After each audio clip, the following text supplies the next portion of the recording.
It was a beautiful spring day, very much like today. I don't think there was a cloud in the sky. And then it was filled with smoke and debris. April 19th, 1995. And a lot of dust everywhere, and the smoke still going up into the sky. A then 35-year-old general assignment radio reporter for KTOK didn't know at the time he would be standing at the center of history. It wasn't just an Oklahoma City story, or an Oklahoma story, or an American story. It grabbed the attention of the world, and people wanted to know.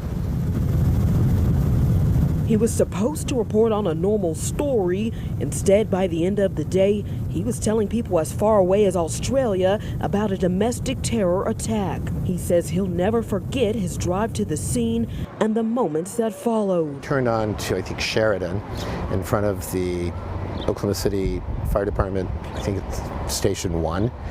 And the doors on the fire station were just starting to come up as I passed the fire station heading here. Looking across at the Regency Tower, all of the windows were blown out. There was glass and other debris covering the street. Curtains were billowing out of the windows. It was like something you might expect after a tornado or even a hurricane. There was just no glass in the building at all. Walking down a hazy street, Trey takes note of the scene unfolding in front of him. I wasn't a hero that day. I was a reporter. I was doing my best to tell the story, and that was a very long day. The cell service was limited, so he went back to the van to send radio reports to the station. We don't have the advantage of video in radio, and so you have to be descriptive in what you're reporting so that you can create a picture with the words. As one of the first reporters on scene, he knew his work would be crucial to Oklahomans that day. People couldn't get down here. They needed an idea of what was going on.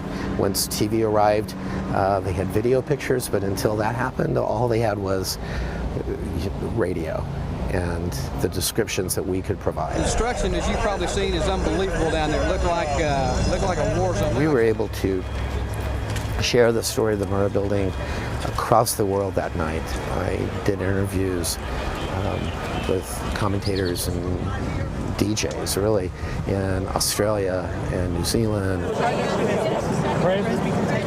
As far as electronic media, I think my report, Carrie's reports, those were probably the first reports from the area, from Ground Zero, just because we happened to be the first ones here. We've got gas leaks, we've got structural damage in a number of buildings in the downtown area. Initially, he and many others thought it was a gas explosion. I thought of terrorism, domestic terrorism, didn't cross anyone's mind at the beginning. We just thought it was some horrible accident. I just toured the building, and unfortunately, we had a lot of fatalities in that building. But that day, standing at the edge of Ground Zero, I did my job, but then I wondered, should I have done more? And I think I was doing what I needed to be doing that day. The walking wounded going this way. The ones. You've heard it so many times. It would come to be known as the Oklahoma Standard, but living it, going through it, you have such a greater appreciation for all of the heroes that day and all of the work that they did.